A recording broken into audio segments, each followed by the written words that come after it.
Comme Leclerc entra aux Invalides, avec son cortège d'exaltation dans le soleil d'Afrique, entre ici, Jean Moulin, avec ton terrible cortège.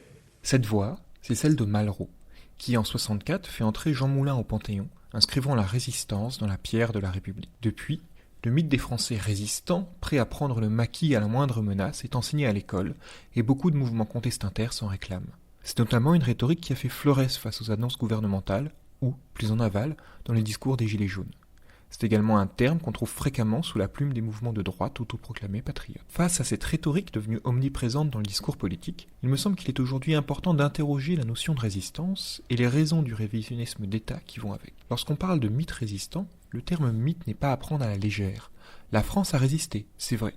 Mais lorsque De Gaulle déclare que la France entière a résisté, il faut entendre là le besoin d'unifier un pays au bord de la guerre civile en proposant un rayonnement national fort au temps des égaux blessés, bien plus qu'une réalité historique. La résistance, tout d'abord, qu'est-ce que c'est ?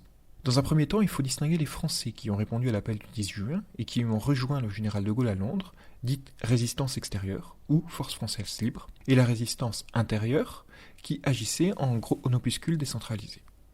Les chiffres de 1940 mettent en relief un engagement assez moindre au début. En août, on compte 8 officiers, 133 sous-officiers, 716 hommes de troupes, 1118 civils en instance d'incorporation, auxquels s'ajoutent 17 000 troupes en majorité indigènes de l'armée française d'Afrique. Quant à la résistance intérieure, ou force française de l'intérieur, qu'on appelle aussi FFI, elle est encore plus malingre initialement, puisqu'on estime que moins de 1000 personnes en faisaient initialement partie. Le travail de propagande et différents événements historiques amènent à un développement de la résistance, avec 20 000 résistants en 1943, environ 30 000 en mars 1944, 200 000 en juillet de la même année, et 300 000 à la fin de la guerre. Je me base ici sur les chiffres d'Henri Amouroux et de son livre « La grande histoire des Français sous l'occupation ». Au final, le Conseil de la Résistance a décerné 260 000 cartes de combattants volontaires de la Résistance, puisqu'en effet, la libération, c'est une loi qui définit les critères pour se réclamer de ce terme. En somme, les services rendus dans la Résistance devaient avoir duré au moins 3 mois avant le 6 juin 1944 et avoir été homologués ou prouvés par 2 témoignages circonstanciés établissant sur l'honneur la réalité ainsi que la durée de l'activité accomplie, émanant de personnes notoirement connues dans la Résistance. 260 000 cartes de combattants volontaires, c'est 3% de la population française au plus haut, donc relativement peu. On identifie en général plusieurs vagues de résistants. La première, c'est celle qui répond à l'appel du 10 juin, un nombre relativement bas d'obédience de droite ou d'extrême droite. Le vent tourne en 1941 lorsque la rupture du pacte de non-agression entre l'Allemagne nazie et l'URSS, nombre de communistes prennent alors le maquis. Une autre vague, qui consiste plus en des déserteurs qu'en des combattants, apparaît début 1943 pour échapper à l'instauration du STO, ou service du travail obligatoire. Beaucoup de jeunes se soustraient alors à l'obligation d'aller travailler en Allemagne, et un dernier pic apparaît lorsque la défaite de l'Allemagne nazie ne fait plus aucun doute. Alors pourquoi De Gaulle a-t-il affirmé que toute la France a résisté ? Cette question trouve sa réponse simple dans les chiffres de l'opération. Une fois les Allemands boutés hors de France, une vague de violence très intense naît dans le pays. Les chiffres les plus bas sont ceux de De Gaulle, qui souffle qu'il y a eu à peu près 10 842 morts à ce moment-là. Les chiffres de Texier, ministre de l'Intérieur en février 1945, montent en 105 000 morts. L'épuration, c'est un mouvement qui court de août 1944 à mars 1945. C'est un mouvement extrajudiciaire qui a été animé par un désir de vengeance et qui choisit de traiter la question de ceux qui avaient collaboré. Outre les assassinats sauvages, on peut énumérer la tonte des femmes ayant eu des relations sexuelles avec des Allemands au milieu d'autres sévices sexuels.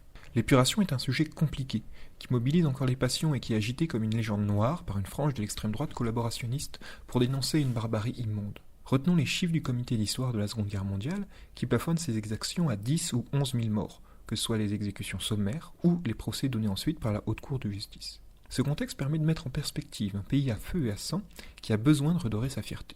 Mais le mythe résistant n'entre vraiment dans la pierre républicaine qu'en 1964, avec l'entrée de Jean Moulin au Panthéon. Je vous rappelle la devise du Panthéon, « Aux grands hommes, la nation reconnaissante ». Cet événement fait suite au retour de De Gaulle au pouvoir, certes, mais aussi à l'avènement d'un autre traumatisme pour la France, la perte de l'Algérie. C'est donc un discours qui naît pour coaliser la nation autour d'une fierté commune, de créer l'histoire d'un pays blessé mais uni et jamais vaincu.